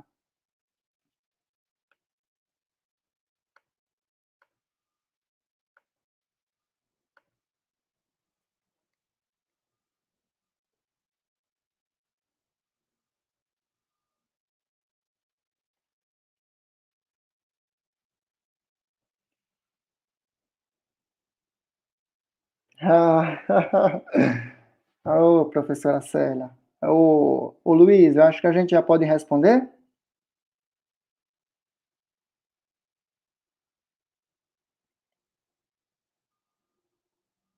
Bom, eu acho que sim, né? Bom, professora Célia, saudades, que bom que a senhora acompanhou a apresentação. Sim, esse projeto, o texto que eu tive a oportunidade de adquirir lá, nessa visita lá em Pestalozzi, né? A tradução já está pronta, é só problemas burocráticos mesmo, de encontrar financiamento e algo dessa natureza. E está produzindo, o texto que a professora Célia falou, é um livrinho intitulado A Concepção de Aritmética de Pestalozzi. É um livro que foi publicado, né, em francês, né, em 2003, e que durante essa minha visita lá, no acervo de Pestalozzi, o senhor Jean-Jacques Alisson me concedeu a autorização para realizar a tradução. A tradução já foi realizada, o arquivo já está pronto aqui na minha casa, são mais coisas burocráticas mesmo, para encontrar financiamento, para realizar a publicação. É um pequeno livrinho, acho que se vocês tiverem um pouco de paciência aqui, da minha ausência, eu vou pegá-lo para mostrar rapidinho.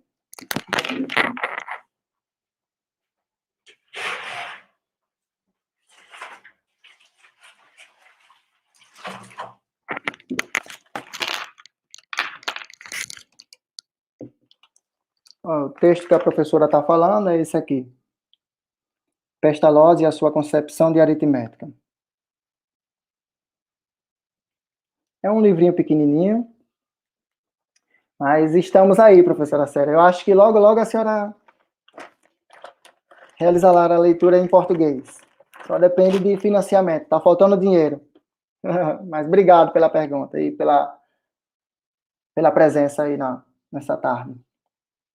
Marcos, uma dúvida. Você poderia falar um pouco, com base em sua prática de pesquisador, qual a importância e a relevância das suas visitas aos arquivos nacionais? Obrigado, Gisele, pela pergunta. Sim, a importância delas, a importância dos arquivos internacionais para a minha pesquisa. Bom, olha, nessas visitas aos arquivos internacionais, tem uma coisa que chama atenção. O que é que chama atenção de diferente? Quando você vai visitar, pelo menos quando eu visitei esses arquivos que foram apresentados aí durante a apresentação, quando eu visitei esses arquivos, eles não têm a intenção de saber se você é pesquisador, de mestrado, de doutorado, de pós-doc, seja lá o que for. Você quer fazer uma pesquisa, você pode entrar, você terá acesso, sem nenhuma restrição, a todo o documento que está disponível para ser consultado. Esse é um ponto importante. Diferente quando você vai visitar um acervo aqui no Brasil, tem uma ficha para preencher, tem isso, tem aquilo, diz que faz pesquisa ali, pesquisa aqui. Tem toda uma apresentação, uma cerimônia, mas faz parte. Cada país tem a sua cultura e a nossa é assim. Bom, quando eu visitei esses arquivos internacionais, que retorno para o Brasil, eu consigo me policiar melhor na consulta a determinados documentos. Eu acho que esses arquivos internacionais me deu uma experiência de não perder tanto tempo, né, procurando um documento isso, procurando aquilo, mas ter um foco naquilo que se está pesquisando. Por quê? Tem uma coisa, tem um elemento fundamental na pesquisa, e especificamente na pesquisa acadêmica, que é o tempo. Então, quando eu entrei nesses arquivos internacionais, eu já entrei em todos eles sabendo o seguinte: eu não tenho muito tempo, eu não disponho de muito tempo aqui dentro. Então, eu aprendi a me policiar melhor na consulta de determinados documentos. Então, quando eu vou visitar um arquivo, que quero consultar um documento, eu faço uma rápida leitura desse documento e inicio logo o processo de digitalização, tirar foto, tirar isso, tirar aquilo. E a leitura eu realizo na minha casa. Lógico que é tudo diferente dos arquivos que a gente tem disponível aqui no Brasil. A gente pode, a todo instante, a toda hora, ir lá, retornar e tudo. Mas diferente dessa logística, né, a gente não tem com muita frequência nos arquivos internacionais. Isso me auxiliou bastante. Do ponto de vista da pesquisa propriamente dita, os documentos, né, a leitura dos documentos que eu consulto e que eu tive a oportunidade de consultar nos arquivos internacionais, elas me geraram certos elementos que eu não tinha me atentado em perceber esses elementos nos arquivos daqui do Brasil. Então, os arquivos internacionais, eles têm me auxiliado a elaborar determinadas categorias de análises que antes eu não tinha me atentado durante a análise dos arquivos daqui do Brasil. Por exemplo, jamais, quando eu fui iniciar essa pesquisa esse último estágio que eu realizei lá em Montreal, jamais eu cogitei, nem eu li em nenhuma pesquisa aqui no Brasil, nem eu li em nenhuma pesquisa aqui no Brasil, sobre a possibilidade de considerar essa proposta de Sampaio Dória, junto com Oscar Thompson, como sendo uma das, pelo menos de levantar a hipótese, como sendo uma das pioneiras no mundo a traçar uma alfabetização, um projeto de alfabetização da criança, um projeto de alfabetização infantil, que é diferente dos outras propostas de alfabetização que eu tive a oportunidade de ler mundo afora, especificamente no Canadá, na França, na Bélgica, mesmo na proposta nos Estados Unidos. Eu acho que é isso, Gisele. Não sei se eu consegui. Ela tem me auxiliado nisso, a perceber e a formular determinadas categorias que antes eu não tinha me atentado e a me policiar quanto à visita nos arquivos aqui do Brasil, do próprio Brasil mesmo, a não perder tanto tempo nos arquivos. Quando eu digo perder tempo, fica lá, encontrar um documento e querer ler, ficar horas e horas lá lendo um único documento, né? Então, li o documento, me interessou uma parte, eu tiro foto, ou da parte ou do documento todo, dependendo da quantidade, né, de páginas do documento, e aí já vou consultando outro documento, porque o tempo é um elemento preponderante na pesquisa acadêmica.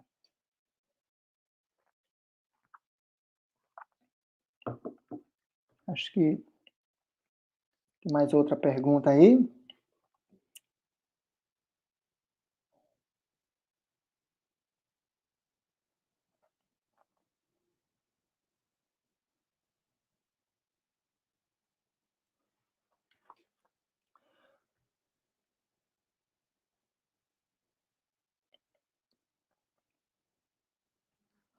Olha, professora Célia,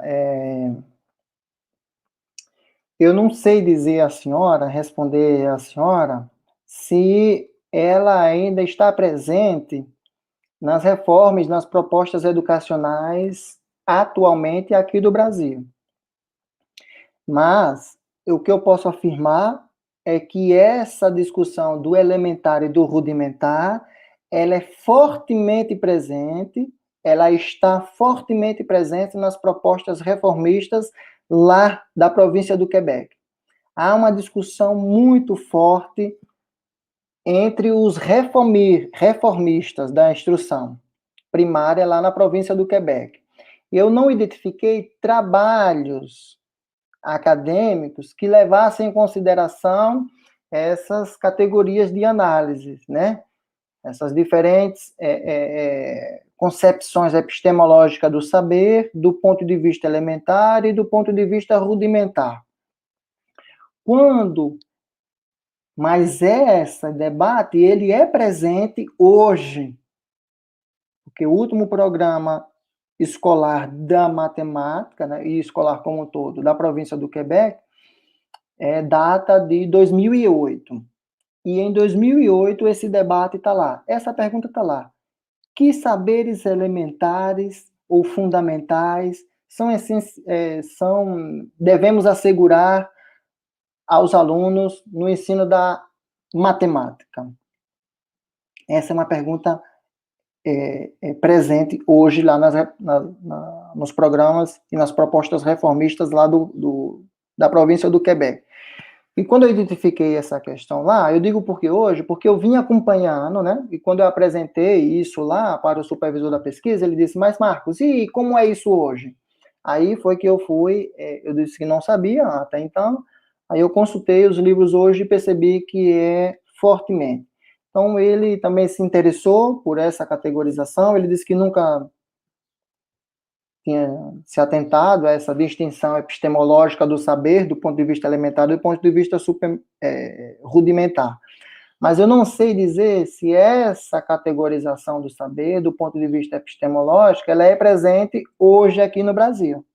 Isso eu vou ficar devendo para a senhora e para os demais.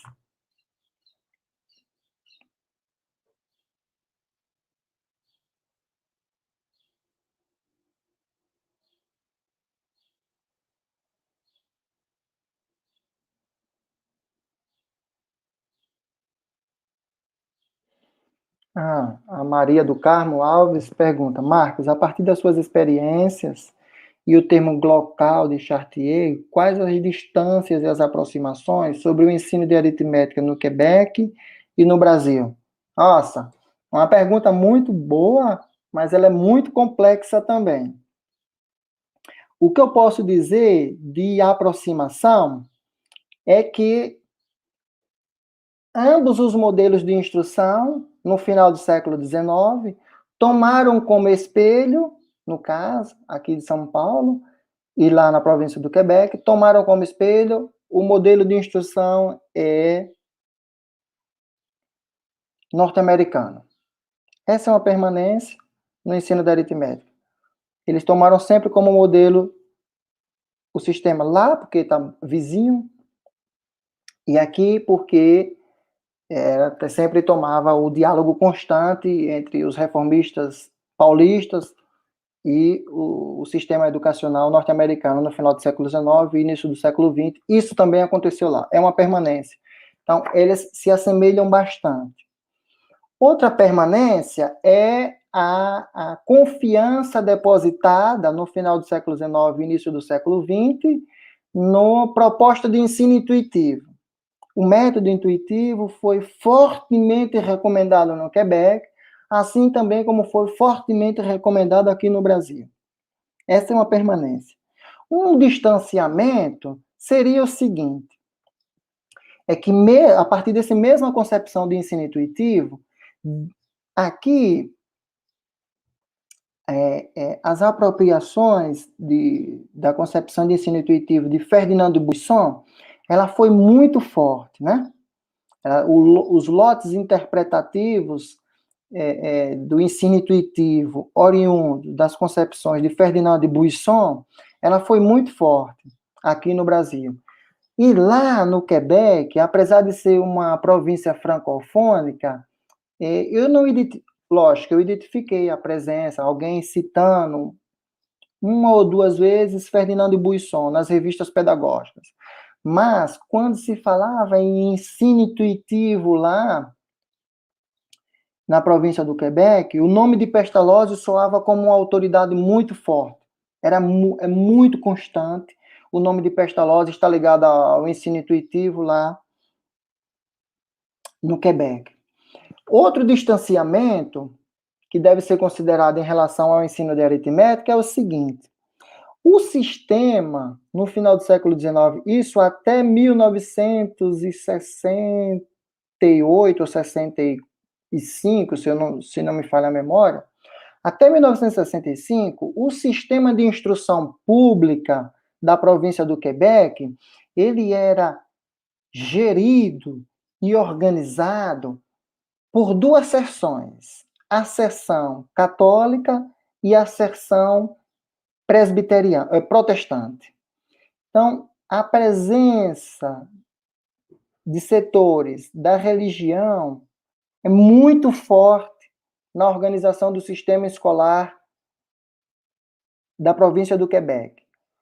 É tanto que o Brasil, nessa época, aqueles que não concordavam muito com a interferência da religião ou desses setores religiosos na organização da instrução pública, então você tinha escola pública lá no Quebec, você tinha escola pública primária do setor protestante e tinha a escola pública primária do setor católico.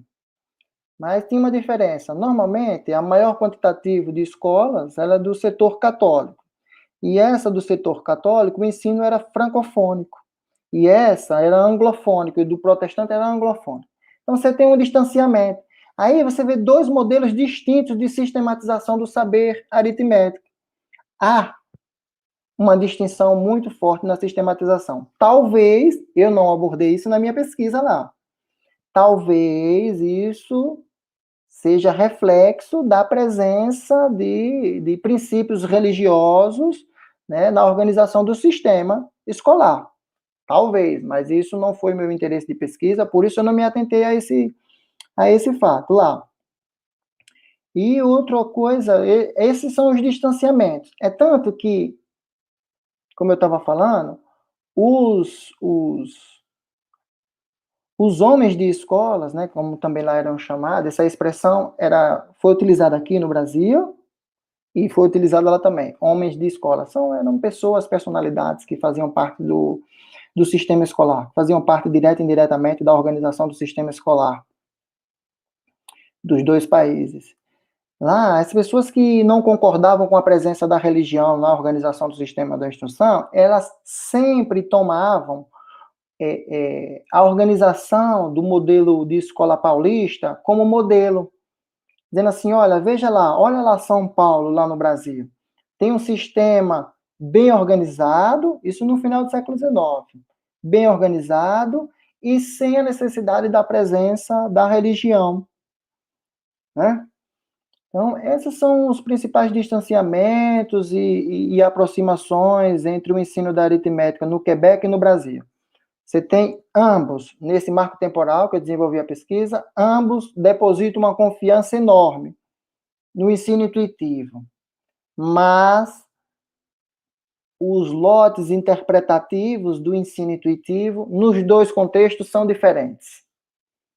Ambos tomavam o sistema educacional americano, ou seja, como a aritmética era ensinada nos Estados Unidos, como modelo. Mas o modo de organização da aritmética de um para o outro é diferente. Vou citar um exemplo. Lá, o método intuitivo, ele tem uma concepção dizendo o seguinte: quando se toma como ponto de partida que a aritmética ela deve ser ensinada do ponto de vista intuitivo, ela rompe com a hierarquia fortemente arraigada nas escolas primárias de lá e também nas escolas primárias daqui do Brasil, que é de que a criança só irá aprender aritmética depois que ela souber ler, souber escrever, aí sim ela vai aprender a contar. Lá, a concepção de ensino intuitivo, a interpretação que é feita de ensino intuitivo, ela rompe logo com isso. Então, os professores, eles falam muito. Nas revistas pedagógicas, eu identifiquei lá do Quebec, essa fala dizendo o seguinte, olha, é prejudicial retardar o ensino da aritmética para as crianças, utilizando o ensino intuitivo, né, depois que elas aprenderem a ler e a escrever. Então, isso é uma hierarquia rompida lá no contexto do Quebec. Ou seja, a aritmética ela deve ser ensinada no primeiro dia de aula. Por quê? Porque ela pode ser ensinada intuitivamente. E para ser ensinada intuitivamente, a criança não precisa ler nem escrever a aritmética. Ela precisa apenas observar e falar com a sua própria linguagem aquilo que está sendo observado. Do ponto de vista quantitativo, do ponto de vista do valor, seja lá, depende da atividade que é controlada pelo professor. Essa interpretação de ensino intuitiva, eu particularmente, nos estudos que eu tenho desenvolvido do meu doutorado até hoje, eu não me identifiquei essa defesa tão forte do rompimento dessa hierarquia. Mas é possível identificar esse rompimento. Então, nas propostas educacionais aqui. Então, você tem esses distanciamentos e essas aproximações no ensino de aritmética no Quebec e no Brasil. É o que eu mais percebi, assim, mais me destacou. Espero ter respondido a pergunta. Tem mais outra pergunta?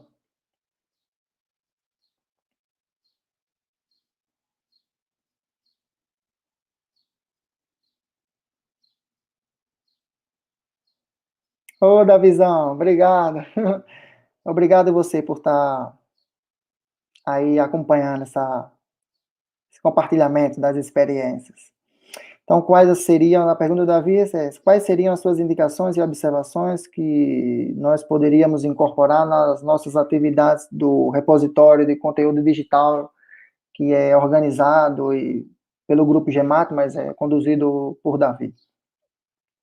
Olha, Davi, sinceramente, as indicações e observações é dizer o seguinte, olha, nós não estamos atrás, porque tudo que está sendo feito lá, nós fazemos aqui no Brasil. Essa coisa de disponibilização totalmente gratuita das fontes, dos documentos, né, para os pesquisadores, nós já estamos fazendo. Assim como eles fazem, nós já estamos fazendo. Alguma observação, indicação que eu sugeri, que eu notei lá, e que a gente pode notar, é que quando a gente entra no repositório lá, diferente do nosso, que tem uma ficha de descrição, tudo, né? É que lá não tem essa ficha de descrição. Você tem um título, né? O título do material que está ali disponível, aí você tem o nome do autor, o ano de publicação, isso é tudo, não tem uma descrição.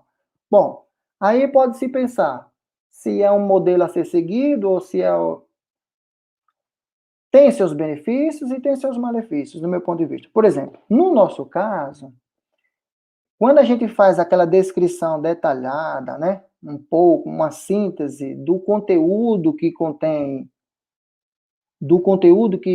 está inserido naquele determinado documento, isso facilita a gente a visitar o arquivo através de palavras-chave. É diferente desse modelo de disponibilização dos documentos dos acervos digitais de lá do Montreal que eu consultei, da província do Quebec que eu consultei. Então, lá você não pode fazer a busca por palavra-chave. Nós podemos fazer essa busca. Por exemplo, dentro de um livro de aritmética, a gente quer saber se naquele livro de aritmética, determinado de Trajano, por exemplo, ou de Fleury, se está em alguma coisa falando sobre cálculo mental. Então, a gente não precisa aqui no repositório nosso, que nós conduzimos do GEMAT, mas que é um repositório de todos, ele é apenas gerenciado pelo grupo GEMAT. Você não precisa abrir o documento para saber se está falando de cálculo mental. Aquela descrição que é feita lá possibilita, né, a você encontrar palavras-chave ali. É diferente de lá, você tem que baixar o documento e visualizar. Então, indicações e observações, Davi, olha, assim, não me vem à cabeça. O que dizer é o seguinte, parabéns pelo trabalho que é feito. Não deixa a desejar em nada do que está feito lá.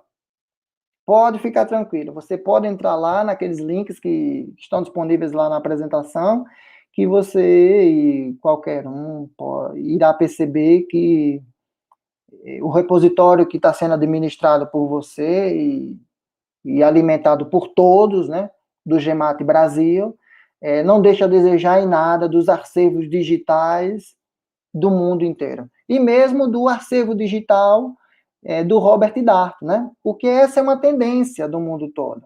Hoje não, mas foi publicado recentemente, o Robert Dart, ele publicou um livro recentemente, que não está traduzido aqui no Brasil, né? O livro se intitula, ele está em inglês e foi traduzido no francês lá na França, ele se intitula Uma Viagem Literária pela França, o mundo do livro às vésperas da Revolução.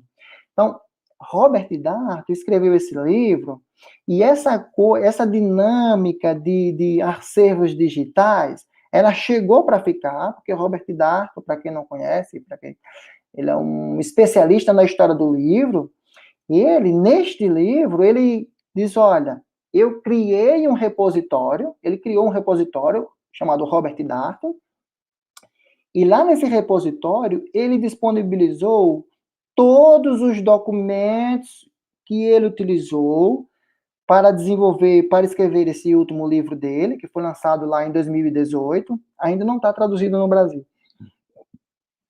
E ele diz o seguinte, olha, esse repositório, ele me inibiu, ele me auxiliou a não encher este livro de notas explicativas. Ele apenas diz, olha, neste link você encontra todos os documentos que são citados aqui neste livro. E além de você ter acesso, segundo Robert Darnton, né? Além de você ter acesso a esses documentos, os leitores podem utilizar esse mesmo material e trilhar o caminho que achar mais apropriado e mais viável para você. Então, essa coisa de acervo digital, ela chegou para ficar, o pesquisador agora, ele consegue acessar, e eu acho que nós não deixamos a desejar em nada desses arquivos internacionais, pelo menos os que eu visitei, e o que todos podem visitar a partir desses links que foram disponibilizados aí durante a apresentação. É só dizer assim, a única observação, Davi, é dizer assim, parabéns pelo trabalho que está desenvolvido. Às vezes, essa necessidade de melhorar o trabalho que está desenvolvido, às vezes a gente acaba piorando. Então, a melhor mudança é permanecer fazendo do jeito que está dando certo. Eu acho que está dando certo assim. Quer melhorar? Vamos melhorar. Vamos permanecer do jeito que está. Não deixe a desejar em nada dos arquivos digitais que eu tive acesso. Eu acho que é isso, Davi. Parabéns. Tem mais outra pergunta, Marcos? Você encontra?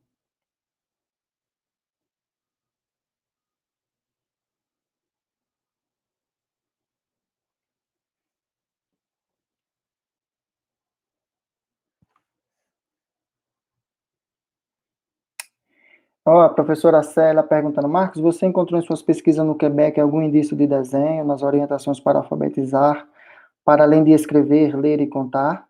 Geometria nem pergunto. Olha, professora Célia, eu acho que a senhora vai se surpreender. Eu encontrei um livrinho que chama-se O Alfabeto do Desenho. Se a senhora quiser, depois eu mando para a senhora.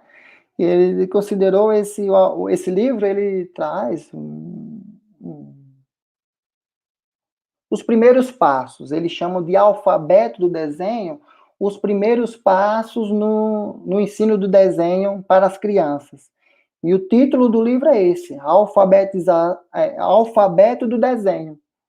Então, quando eu encontrei esse livro, isso se eu não estiver enganado, é do início do século XX, é 1903, 1905.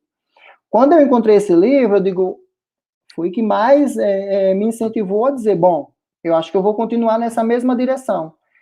Eu acho que deve existir um alfabeto da aritmética, mas eu não encontrei. Mas do desenho eu encontrei. Eu vou enviar para a senhora esse livro, e depois eu acho que eu posso até enviar para o Davi, porque aí o Davi também disponibiliza, né? No repositório. Tem lá. A da geometria eu não identifiquei, mas esse livro, Alfabeto do Desenho, eu identifiquei, porque ele me marcou, porque foi ele que me incentivou a continuar nessa ânsia de encontrar alguma coisa que tratasse do alfabeto da aritmética, mas não encontrei. Mas do desenho eu tenho. Eu vou disponibilizar.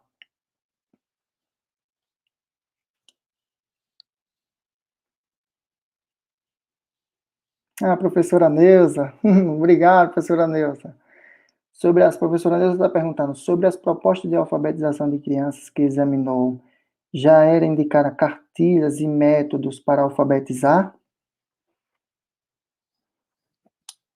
Sim, professora Neuza. Aqui no Brasil, as propostas de alfabetização de crianças que eu tenho examinado, ela já começa a partir de cartilhas e a partir de métodos para alfabetizar. Mas é como eu falei para a senhora, é como eu falei anteriormente, né? Aqui na apresentação, em uma pergunta que me foi feita anteriormente. No caso da aritmética, no caso do ensino de leitura, o processo de alfabetização, ele se inicia a partir de livros e de cartilhas, né? No caso da aritmética é diferente. Ela não inicia, porque não pode colocar, ou pelo menos é o que as pessoas estão... os discursos que eu estou identificando, que eu identifiquei nas revistas pedagógicas, dizendo o seguinte: não pode colocar um livro de aritmética na mão de uma criança antes que ela saiba ler e escrever. Mas isso não impede de ensinar aritmética a ela. A gente ensina aritmética a ela a partir de objetos concretos ou de ilustrações que representam a coisa concreta. É por isso que é produzido aqui no Brasil, né? Nos programas eles são indicados os tornos, bolas, pedras, feijões, isso e aquilo, e que foi produzido aquele material, aquelas cartilhas de Parker e as cartas que eu identifiquei, né? Antes das cartas de Parker, circularam também por aqui por São Paulo umas cartas, né, que foram traduzidas, norte-americanas também, que foram traduzidas por Arnaldo Barreto, né, umas cartas de Lupin, que é um norte-americano, um autor norte-americano. Então, não se dispõe de um material, pelo menos até agora eu não identifiquei, um material impresso para disponibilizar ao aluno para que ele aprenda uma aritmética nesse processo da alfabetização. Não. Se disponha de coisas concretas e de cartas, murais, né, que são estampados na sala, por exemplo, nas cartas de Parker e essas cartas de Lapin, chamado de cartas americanas, né, que vieram antes das cartas de Parker, para que a criança aprenda, né, as primeiras noções de cálculo e de número a partir da observação, a partir de diálogo. E lá na frente, no caso, a partir de atividades que envolvem partidos para o ensino do cálculo rápido e do cálculo mental. Muito vai se confiar também nesse processo ao ensino intuitivo, no processo desse ensino. Só que ele vai ser um intuitivo diferente, porque pelo que eu estou percebendo no desenvolvimento dessa minha pesquisa, até agora, porque eu não cheguei até a proposta da cruzada, da alfabetização em massa, da Cruzada Nacional da Educação. Até agora eu não consegui, porque me faltam documentos e eu não tenho tempo para avançar nisso aí, é muita coisa. Mas a aritmética que é construída a aritmética para essa alfabetização em massa, né? Que é construída no interior das propostas dessa Cruzada Nacional da Educação, ela me parece que é uma aritmética para alfabetizar diferente, eu tenho alguns indícios, tá? Porque os materiais que eu tenho são poucos. Ela é uma aritmética diferente daquela aritmética para alfabetizar da proposta de Sampaio e Dória. Então, eu preciso de mais materiais para saber como era constituída, como foi se constituindo essa aritmética dessa proposta da cruzada, dessa alfabetização em massa da Cruzada Nacional da Educação. Agora, é isso. No caso da aritmética, a aritmética do processo de alfabetização, o ensino dessa aritmética, ele se diferencia do ensino de leitura e escrita nesse sentido. É o ponto de partida e como vai se desenvolver lá na frente. Quando a gente vai alfabetizar, no ler e no escrever, pode-se dispor a criança de cartilhas, de lápis para a escrita, de cadernos. Para a criança, não. No caso da aritmética, não. Não há necessidade, porque a criança não precisa ler e escrever para iniciar o seu processo de alfabetização do ponto de vista da aritmética. Basta levar para a criança, ao invés de livros, lápis e cadernos, basta levar para a criança objetos concretos ou cartilhas ou murais que representem objetos, ou que ilustrem, né, os objetos sensíveis. Só depois dessa primeira etapa é que ocorre uma transição, a criança aprende a escrever e identificar. Isso, ela só vai escrever os cálculos lá na frente, no finalzinho do primeiro ano, já para o segundo, e ela sugere-se mais que essa aritmética para alfabetizar, sugere-se mais que ela aprenda do ponto de vista da observação, da experimentação e oral. O escrito entra lá na frente. Pelo menos no caso do processo de alfabetização do ponto de vista da aritmética. Não se constituiu, pelo menos eu não identifiquei, um material específico para ensinar aritmética às crianças que não sabiam ler e escrever.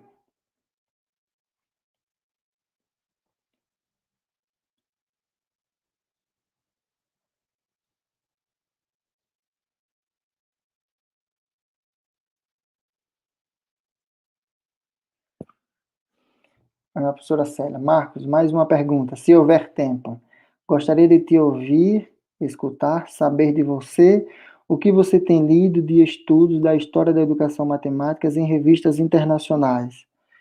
Olha, professora Célia, essa é uma pergunta interessante. Lá, esse meu estágio eu desenvolvi lá em Montreal, na Universidade do Quebec, em Montreal, em um departamento de matemática. Então, eles não... O meu supervisor era mais voltado para a história da matemática e não para a história da educação matemática. Né, o supervisor lá. Então, as revistas que eu tenho lido da história da educação matemáticas internacionais são revistas que mais dizem respeito a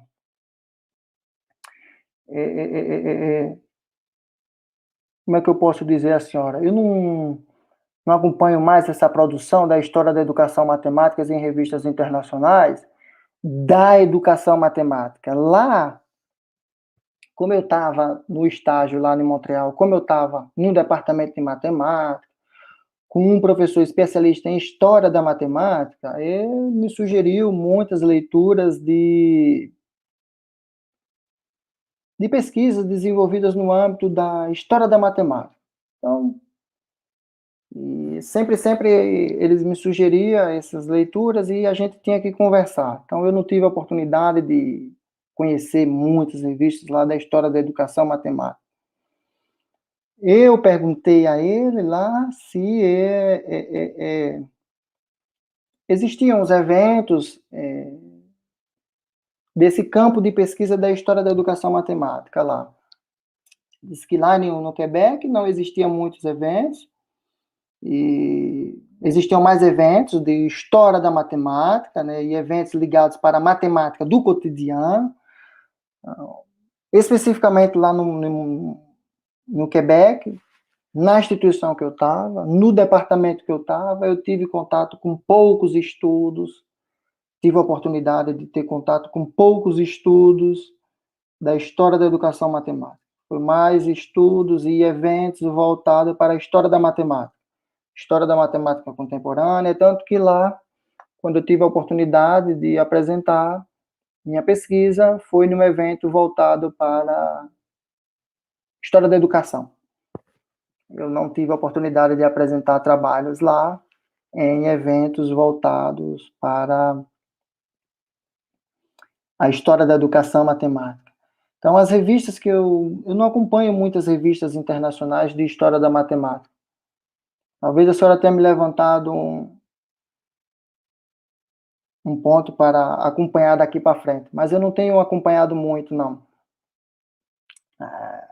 as revistas internacionais da história da educação matemática.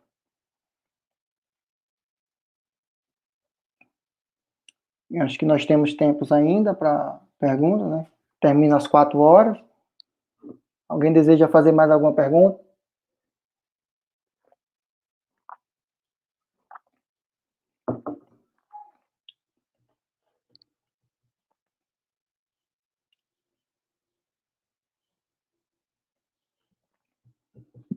Mas é sempre interessante, né? A professora Célia levantou uma coisa interessante, né? Que é acompanhar essa produção internacional. E eu não tenho acompanhado. Confesso, da história da educação matemática eu não tenho acompanhado muito, não. Mas da história da educação eu tenho lido algumas coisas interessantes de algumas revistas. Bom, eu acho que é isso. Acho que a gente pode finalizar por aqui. Faltam 10 minutos para as 4. Tem mais perguntas? Então, eu acho que vou agradecer a todos por reservarem um tempo para estar acompanhando aqui esse relato da minha experiência, essa minha apresentação. Obrigado a todos pelas perguntas, né? Espero ter correspondido às expectativas de vocês, espero ter respondido de certo modo, mas aqueles que sentirem necessidade de mais alguma informação, pode escrever para o meu e-mail, é marcos@hotmail.com ou marcosaldenso@gmail.com. Fiquem à vontade para escrever para mim. Então, muito obrigado mais uma vez, obrigado ao professor Wagner pela oportunidade, por desafio lançado, né? Encarei o desafio, espero ter correspondido às expectativas. Quero fazer um agradecimento especial ao Luiz, por todo o apoio técnico que ele veio me dando durante a semana. Obrigado à professora Célia pelos parabéns, a Gabriela. Bom, obrigado a Janice pelas pesquisas que você tem desenvolvido. Obrigado ao Davi. Obrigado a você, Davi. Obrigado ao Wagner. Cadê o Clécia? Bom, eu acho que essa dinâmica de compartilhamento das experiências, ela já está meio que arraigada, né, no GMAT. Faz parte também do grupo da professora Vela, do GEPSE. É isso, a gente vai fazer, tem a oportunidade de desenvolver a pesquisa em âmbito internacional, vai com financiamento público, o mínimo que a gente pode fazer quando voltar é retornar e compartilhar as experiências, né, do ponto de vista da pesquisa, não dá, tem outras experiências também que não dá para compartilhar, mas é mais pessoal, mas é isso, eu acho que é isso, é mais uma oportunidade mesmo, de agradecer a oportunidade de compartilhar essas experiências, isso é foi um pouco da minha experiência nos arquivos. Acho que todos aqui que tiveram oportunidades, né, também de ir para o exterior, também têm as suas experiências para contar. Bom, um abraço a todos, bom sábado, bom final de semana e até a próxima. Um abraço, obrigado.